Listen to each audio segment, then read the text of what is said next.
Hi friends, welcome to friends kitchen. எல்லோரும் எப்படி இருக்கீங்க ஃப்ரெண்ட்ஸ்? நாங்கள் சூப்பராக இருக்கோங்க ஃப்ரெண்ட்ஸ். இன்றைக்கி நம்ம வீடியோவில் மணத்தக்காளி கீரை துவையல் தாங்க செய்ய போகிறோம். இது எப்படி பண்ணுறது அப்படின்னு சொல்லி வாங்க பார்க்கலாம். இந்த கீரை துவையல் வாரத்தில் ஒரு டைம் 2 டைம் செஞ்சு சாப்பிட்டு பாருங்கள். உடம்புக்கு ரொம்பவே நல்லது. வயிற்றுப்புண் வாய்ப்புண் இருக்கிறீங்க கண்டிப்பாக இந்த கீரையை எடுத்துகிட்டு வாங்க. சீக்கிரமாக உங்களுக்கு குணமாயிரும். ட்ரை பண்ணி பாருங்கள். இப்போ துவையலுக்கு என்னென்ன சேர்க்க போகிறோம் அப்படிங்கிறது பார்க்கலாம். 2 டீஸ்பூன் கடலைப்பருப்பு, 2 டீஸ்பூன் உளுத்தம்பருப்பு, 1/2 டீஸ்பூன் மிளகு, 1/2 டீஸ்பூன் சீரகம், அப்புறம் வர கொத்தமல்லி 1 டீஸ்பூன் போட்டுக்கலாங்க. இதெல்லாம் போட்டு நல்லா கலந்து விட்டுக்கலாம். இது நல்லா வறுபட்டு வரட்டுங்க. இது நல்லா வதங்கி வந்ததுக்கப்புறம் பாருங்கள், 4 காஞ்ச மிளகா சேர்த்திருக்கேன். காரத்துக்கு ஏற்ற மாதிரி நீங்கள் பார்த்து சேர்த்திக்கோங்க. நம்ம மிளகு ஏற்கனவே போட்டிருக்கோம், அதில் காரம் இருக்கும். ஸோ அதனால் மிளகா பார்த்து போட்டுக்கோங்க.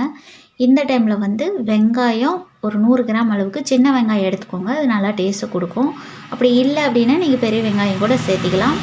பூண்டு ஒரு 4 பல், ஒரு கொத்து கருவேப்பிலை போட்டு நல்லா வதக்கி விட்டதுக்கப்புறம் புளி ஒரு சின்ன நெல்லிக்காய் சைஸ் அளவுக்கு போட்டுக்கலாங்க. இதுவும் போட்டு நல்லா வதக்கி விட்டுக்கலாம்.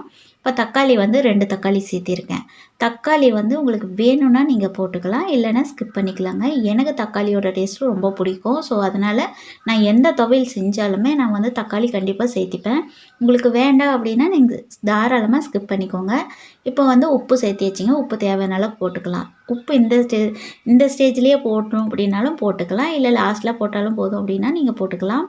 நான் இப்போ தக்காளி வதங்கிறதுக்காக இந்த டைம்லேயே சேர்த்திட்டேன். அது நல்லா வதங்கி வந்ததுக்கப்புறம் ஒரு கைப்பிடி அளவுக்கு கீரையை நல்லா சுத்தமாக அலசி எடுத்து வச்சுருந்தேங்க. அதையும் சேர்த்திக்கலாம். இதை போட்டு ஒரு 10 நிமிஷம் வதங்கி வந்தால் போதுங்க. அதுக்கப்புறம் ஸ்டவ் ஆஃப் பண்ணி ஆற வச்சிடலாம். ஆற வச்சுட்டு மிக்ஸி ஜாரில் கொடுத்து அரைச்சிட்டு வந்துடலாங்க. அதிகமாக தண்ணி சேர்க்காம நல்லா நைஸாக அரைச்சிட்டு எடுத்துகிட்டு வந்துடலாங்க. இப்போ துவையல்னாவே நம்ம தண்ணி சேர்க்காம தான் அரைப்போம். உங்களுக்கு வேணும்னா கொஞ்சமாக சேர்த்துக்கலாம், இல்லாட்டி அப்படியே நீங்கள் அரைச்சிட்டு வந்துடலாம். இதுக்கப்புறம் தாளிப்பு கொடுத்துக்கலாம். இந்த வீடியோ உங்களுக்கு பிடிச்சிருந்தால் லைக் பண்ணுங்கள், ஷேர் பண்ணுங்கள், கமெண்ட் பண்ணுங்கள். நம்ம சேனலை சப்ஸ்கிரைப் பண்ணிக்கோங்க. பக்கத்தில் இருக்கிற பெல் ஐக்கானை கிளிக் பண்ணி ஆளுங்கிற ஆப்ஷன் கொடுத்திங்கன்னா நான் போடுற வீடியோஸில் உங்களுக்கு நோட்டிஃபிகேஷனாக வருங்க. கண்டிப்பாக எல்லாருமே சப்ஸ்கிரைப் பண்ணிவிட்டு பாருங்கள் ஃப்ரெண்ட்ஸ். ப்ளீஸ் உங்களோட சப்போர்ட்டு தான் எங்களுக்கு மெயினாக தேவை. நீங்கள் தயவு செஞ்சு எங்களை ஆதரவு கொடுங்க. சப்ஸ்கிரைப் பண்ணிவிட்டு பாருங்கள் ஃப்ரெண்ட்ஸ். இப்போ தாளிப்பு கொடுத்துக்கலாம். இப்போ தாளிப்பு ஃபேன் அடுப்பில் வச்சுட்டு ஆயில் சேர்த்திக்கலாங்க.